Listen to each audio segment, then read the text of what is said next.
é o Arthur com a palestra titulada o operador de diferença finita. Arthur não sou representante no sistema anterior doutorado. E eu conheço o Arthur, eu acho que já todo mundo aqui conhece o Arthur, ele é um ótimo representante, ele sempre está trabalhando por nós, ele só tem um defeito, ele é flamenguista. Arthur, beleza. Obrigado, Rafa. Bom, eu queria apresentar aqui um objeto que eu estudei no começo do mestrado por causa de um problema muito específico que apareceu numa situação muito específica da minha vida, que é o operador de diferença finita. E, bom, como eu falei no resumo da palestra, não sei se todo mundo chegou a ler o resumo, mas um objeto que eu tive a curiosidade era a derivada. Eu acho que todo mundo que já estudou aí cálculo, fez cálculo 1, conhece esse objeto, mas é um objeto que ele, na sua filosofia por trás, ele tem uma coisinha que a gente tem que tomar um certo cuidado, né? Porque quando a gente aprende a derivar, a gente aprende aquela definição. Aqui está pegando bem? Tá. A gente aprende aquela definição clássica, né? De f de x igual a f de x mais t menos f de x dividido por t, fazendo t tender a zero. Certo? Essa é a definição de derivada. Mas o que isso significa na coisa filosófica? O que tem por trás disso daqui? Então eu quis dar uma definição de derivada que não é a definição formal, mas uma definição filosófica do que é uma derivada, que é um operador linear que vai de um espaço de funções nele próprio, né, funções de um conjunto x para um conjunto y, e aqui coloquei setinha pontilhada porque nem toda função precisa ser diferenciável, tal que a imagem de um elemento, né, de uma função qualquer, seja uma função que mede a variação da imagem dessa função. Então a gente está levando a função f na função df dx. Se é que isso aqui vai estar bem definido para f. Quando isso estiver bem definido, a gente tem esse operador linear que faz isso. E a essência aqui está na palavra variação. A gente precisa de uma maneira de medir variação das coisas. Só que a derivada clássica, essa daqui, só funciona com uma classe restrita de funções contínuas. Então, são alguns objetos muito, mas muito específicos dentro da matemática. E a ideia era estender isso para poder resolver um problema de cunho discreto. É um dos exemplos que vão aparecer aqui no final. E aí, essa definição ela é muito genérica. Ela é propositalmente genérica, porque a gente vai poder trabalhar em espaços diferentes. E eu vou definir aqui um tipo de conjunto específico, onde a derivada, em geral, não funciona, que são conjuntos de sequência. Conjunto de sequência é simplesmente um conjunto qualquer de números. Aqui eu coloquei dentro de C simplesmente porque é mais fácil trabalhar com números complexos. Mas essa definição generaliza. Se você quer trabalhar com quaterno, se você quer trabalhar com qualquer coisa, contanto que você tenha uma adição e o elemento 1, isso aqui está bem definido. Se para qualquer elemento desse conjunto, o próximo está ali dentro. Então, é um conjunto de sequência por isso. A gente consegue definir sequências aqui. Né? Em particular, se esse S for o conjunto dos naturais ou qualquer subconjunto dos inteiros, a gente vai definir isso como um conjunto de sequência. Né? Uma função de um tal conjunto S para C, em geral, a gente chama de sequência. Certo? E agora a gente vai definir a nossa, entre aspas, derivada especial. A gente pega um conjunto de sequências e uma sequência nesse conjunto, uma função que vai desse conjunto S para os complexos. De novo, eu escolhi os complexos simplesmente porque os complexos são um conjunto bom de trabalhar. Você pode generalizar isso para qualquer conjunto numérico. A gente vai definir o operador de diferença finita fazendo essa simples operação. F de x mais 1 menos f de x. E isso é o quê? Uma variação. A gente está vendo como isso varia ao longo de uma transiçãozinha que a gente está fazendo de um passo para frente. Se a gente for pensar, por exemplo, em sequências clássicas, isso seria a gente pegar o shift e tirar a identidade. É uma coisa extremamente simples, extremamente fácil de aplicar e que satisfaz a definição genérica de derivada. Então isso serve para a gente. Vou fazer alguns paralelos entre essa derivada daqui e o operador de diferença finita. Eles dois são lineares, que é a primeira coisa que a gente precisa, isso tem que ser linear. A derivada clássica leva a constante em zero, a diferença finita leva a constante em zero. Se é constante, então 1x mais 1 é igual a x. Então, também vai levar a constante em zero. Reduz o grau de polinômio. Derivada clássica leva x a n vezes x n menos 1. Tá? Faltou um n aqui, mas o que importa é o grau. Esse cara também reduz o grau de polinômio. Só que ele vai levar naquele polinômio esquisitinho ali. Tá? Os coeficientes vão ser o n escolha k. Isso daqui, se você para para pensar, né, o polinômio clássico é x elevado a n mais n escolha 1, x n menos 1 e por aí vai, a gente só tira o primeiro coeficiente. Tem uma exponencial invariante, que a exponencial de x é derivada nela própria, e aqui também tem uma exponencial invariante, só que é a exponencial de 2 elevado a x. Certo? 2 elevado a x menos 1, menos 2 elevado a x é 2 elevado a x. Admite uma regra do produto. Aqui também admite uma regra do produto. Ela é um pouquinho mais complicada, mas ainda assim ela funciona.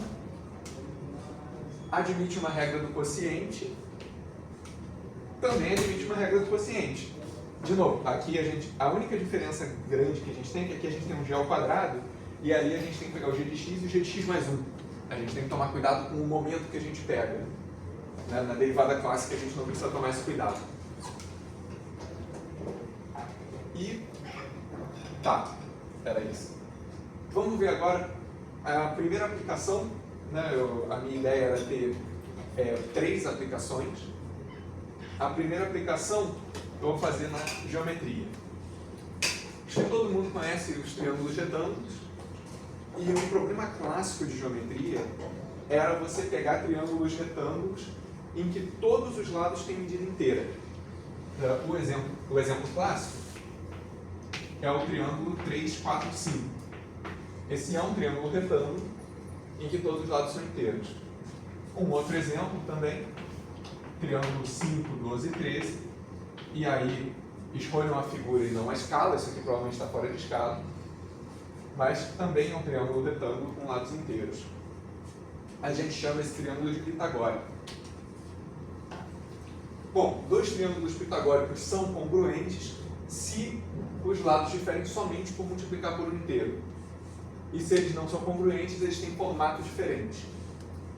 De onde que vem essa definição? Bom, se eu pego 3, 4, 5 e eu pego o triângulo 6, 8, 10, eles têm exatamente o mesmo formato. Eu só estou mudando o quão de perto ou quão de longe eu estou olhando para esse triângulo. Eles são o mesmo triângulo. Agora, se eu pego o 3, 4, 5 e o 5, 12 e 13, é só você pensar nesses dois ângulos aqui que vocês veem que esses triângulos são completamente diferentes. E qualquer momento em que não forem só triângulos múltiplos, como esses dois, eles vão ter obrigatoriamente um formato diferente. Isso é fácil de ver. E aqui a gente tem esses exemplos, 3, 4, 5, 6, 8, 10 são congruentes, 3, 4, 5, 5, 12 e 13 têm formato diferente. Por que eu estou me importando com o formato desses triângulos? Porque uma pergunta fácil de fazer, e não tão fácil de responder, é quantos triângulos pitagóricos de formato diferente existem? Porque poderia acontecer, a gente sabe que são infinitos, que existem de triângulos retângulos. Né? Pitagóricos, inclusive, porque você sempre olha, você consegue provar com um lado racional, multiplica pelo denominador dos 3 caras desse retângulo. Isso é um problema clássico de geometria algébrica. Mas quantos triângulos pitagóricos de formato diferente existem? Porque poderia acontecer, por algum motivo, que eu pegasse um triângulo gigantesco, A, B e C, e ele sempre tivesse o formato de um triângulo menorzinho. Isso poderia acontecer, a gente só sabe nos racionais. Só que a resposta é que são infinitos. De fato, existem infinitos com tamanhos diferentes. E a gente usa o operador de diferença finita para mostrar isso. Primeiro, a gente nota que a diferença de x ao quadrado é 2x mais 1. Claro, x mais 1 ao quadrado é x ao quadrado mais 2x mais 1. Isso aqui é clássico, né? Coisa de escola. Aí, tira o x ao quadrado, sobrou 2x mais 1. Certo?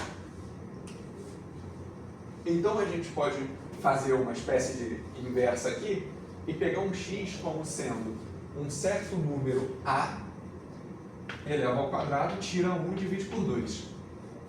Isso aqui é sempre fazendo ao quadrado. Sabe por quê? Porque a diferença de x ao quadrado vai ser a ao quadrado, quando você pegar esse x ao quadrado e aplicar em a. Então a gente tem x mais 1 ao quadrado igual a x ao quadrado mais a ao quadrado. Ora, a gente só precisa que isso seja da forma 2x mais 1. Ou seja, se a gente pegar esse a, um número ímpar qualquer, isso funciona. Desculpa. Então a gente pega essa trinca. A ao quadrado menos 1 sobre 2, a ao quadrado menos 1 sobre 2 mais 1. Que é o caso do 3, 4, 5 e do 5, 12, 13. Esses dois triângulos satisfazem essa condição. E para qualquer inteiro ímpar maior ou igual que 3, isso vai dar um triângulo, obrigatoriamente. Porque aqueles números ali, para a maior ou igual que 3, esses números são números inteiros positivos. E, bom, isso aqui sempre está em ordem crescente, tá? Eu não escrevi, mas dá para verificar que isso está sempre em ordem crescente para um A grande desse jeito. Então, se você pega os números ímpares, primos, esses caras, a parte de baixo da sequência, não A, vai ser diferente. E eles não vão ser múltiplos, porque são primos. Então, obrigatoriamente, esses triângulos vão ter formato diferente. Dá para demonstrar, mas eu não quis colocar aqui porque é um pouco mais complicado, que para quaisquer dois ímpares, esses caras são diferentes. Então, mesmo que você pegue 3 e 9, por exemplo, eles vão ser diferentes. E a chave está nesse mais 1 aqui. Tá? Só que para os primos é óbvio que isso acontece. Como a gente só quer saber de quantidade, então isso já garante infinitude, porque os primos são infinitos. Fica uma outra pergunta. Eu não coloquei aqui essa pergunta, mas é uma outra pergunta bastante natural de se fazer. É: esses são todos os triângulos pitagóricos? A resposta também é não. Apesar de que eu não tenho um exemplo aqui agora, mas existem triângulos pitagóricos que não satisfazem essa condição. Tá? Essa condição ela é bem restritiva. Esse mais 1 de novo participa. Existem caras que a diferença é gigantesca. Tá? Só que naturalmente eles vão surgir de algo da forma delta elevado a n vezes x ao quadrado. Desculpa, aqui esse f de x vai surgir de alguma coisa assim. E aqui delta n é a mesma coisa que tirar a enésima derivada. Você deriva, n vezes, no final você aplica no valor que você quer. Tá? É a mesma ideia. Bom, já temos feito para a geometria. Deixa eu ver, tem bastante tempo ainda. Vai ser uma palestra curta, tá, gente? Acabou que é um conteúdo bastante simples, a palestra vai ficar curtinha. O nosso segundo exemplo é em combinatória. Se a gente tem dois conjuntos finitos, a gente pode contar eles de acordo com a quantidade de elementos. Existe uma objeção entre quaisquer dois conjuntos finitos de mesma cardinalidade. Né? É só um relabeling. E contar funções injetivas é uma coisa extremamente simples, tem uma formulinha para isso. Contar funções sobrejetivas não é tão fácil. É um problema um pouco maior dentro da combinatória contar funções sobrejetivas entre dois conjuntos. Eu vou denotar por sigma nk a quantidade de funções sobrejetivas que partem de um conjunto de n elementos para um conjunto de k elementos. Qual que é o problema aqui? Ora, eu posso pegar um elemento e jogar em qualquer lugar ali. Isso gera uma quantidade gigantesca. Mas poderia acontecer que, por acaso, duas funções que eu fizesse dessa forma fossem iguais. Um grande problema de contagem é justamente você ter duas coisas iguais que não parecem ser iguais à primeira vista. A outra apresentação que eu fiz há 2 anos sobre teoria de Poli é justamente sobre isso, contar sem repetir, que é um problema enorme. E bom, eu vou denotar também por x escolha k esse polinômio aqui, 1 sobre k fatorial, x menos 1 vai multiplicando até x menos k mais 1. Se você avalia isso aqui num número inteiro, vai dar o n escolha k clássico que a gente trabalha normalmente. Só que a gente precisa definir isso para um polinômio. E, bom, eu vou pegar um polinômio qualquer complexo. De novo, não precisa ser complexo, qualquer conjunto de números funciona. Eu estou escolhendo os complexos porque funciona bem. E eu vou denotar por p sub k0 a késima derivada desse polinômio avaliada em x igual a 0. Isso daqui é que nem quando a gente faz lá em cálculo, né? Por exemplo, a gente faz f, x, y, z de 0. Isso aqui seria o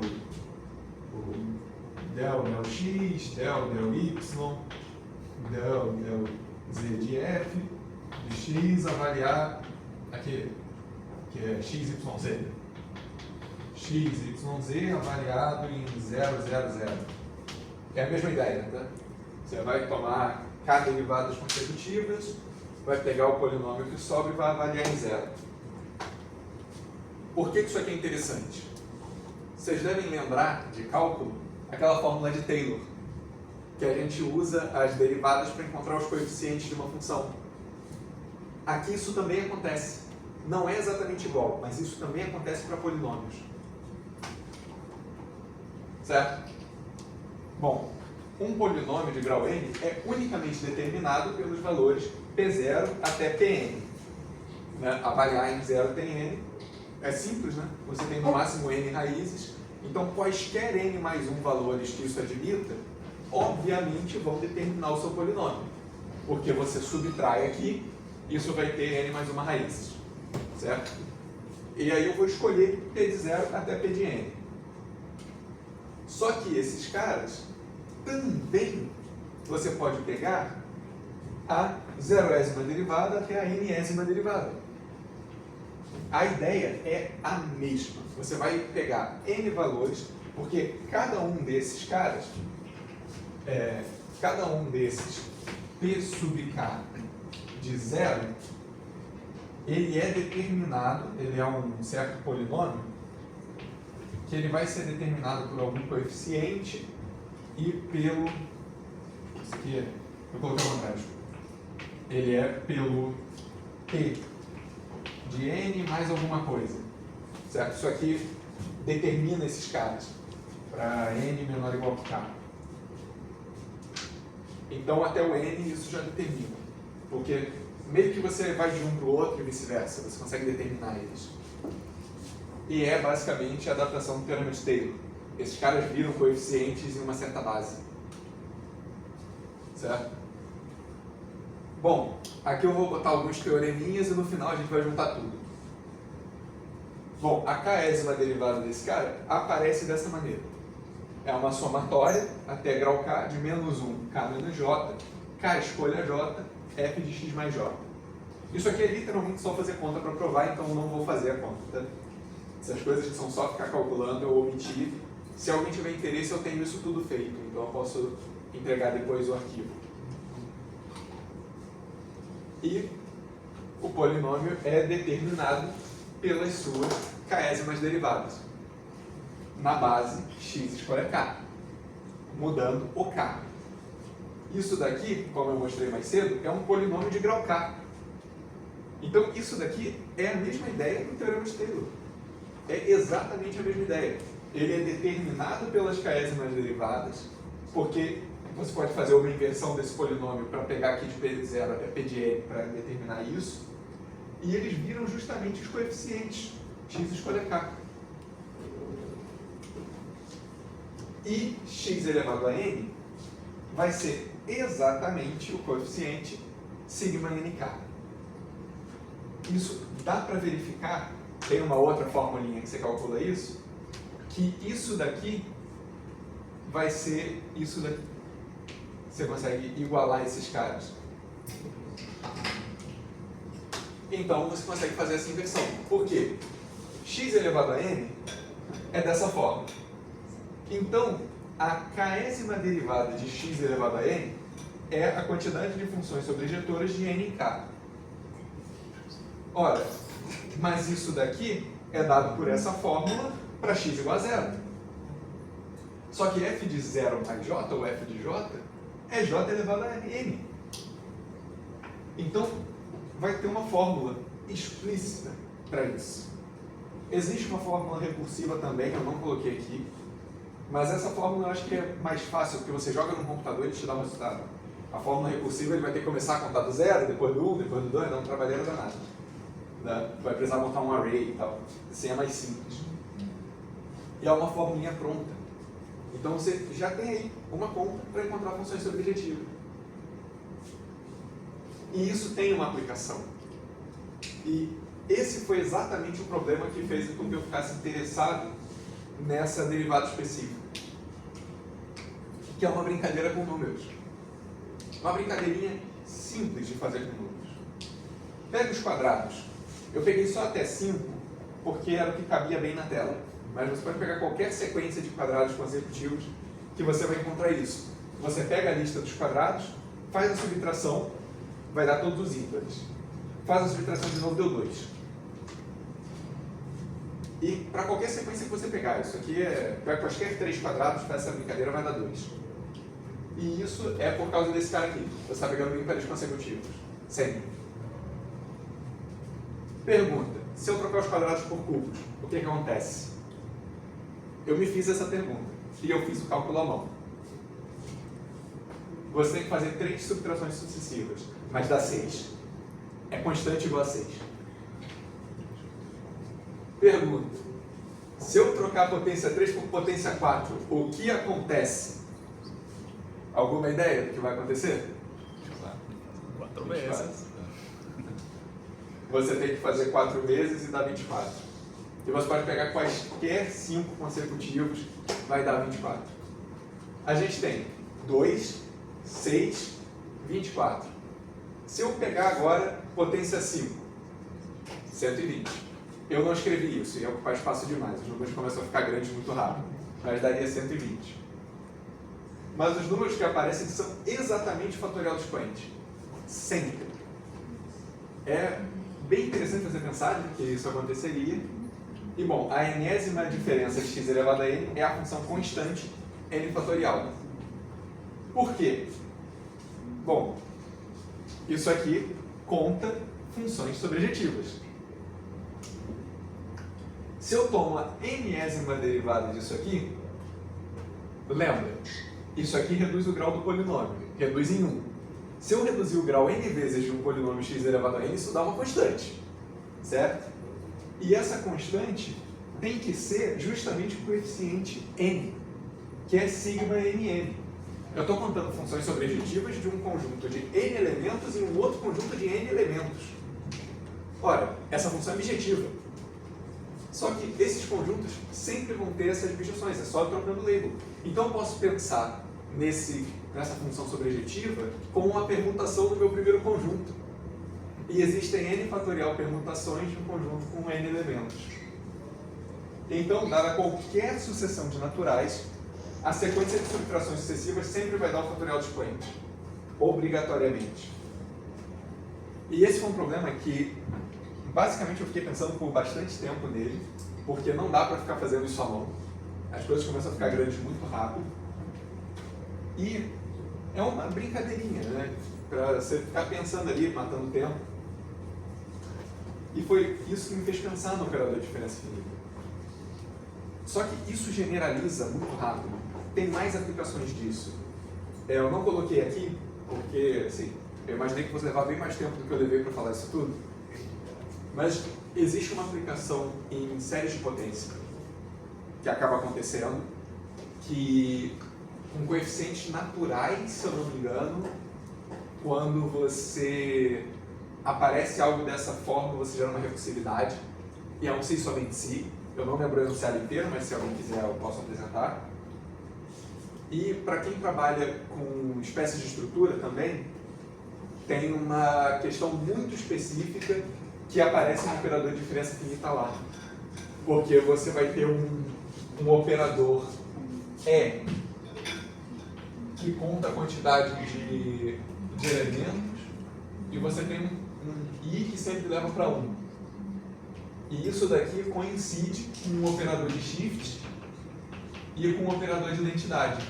Shift menos a identidade, diferença finita. Então acaba que em alguns momentos na combinatória esse tipo de objeto vai aparecer. E é um objeto extremamente simples. Ele pega toda aquela beleza da derivada, sem que você precise de toda a complicação de ter uma função diferenciável e, por vezes, a tua função ela não é duplamente diferenciável, né? Você pega uma função CK, você não tem K mais uma derivadas, por exemplo. Aqui não, aqui você pode derivar quantas vezes você quiser. Eventualmente você pode chegar em zero, e aí vai ficar 0, 0, 0, 0. Mas você tira toda essa complicação, fica só a parte bonita da derivada. Então assim, é um objeto que eu achei legal de apresentar. Se alguém tiver interesse, por favor, me falem depois, eu posso mostrar onde encontrar mais informações sobre isso. E, bom, obrigado pela presença.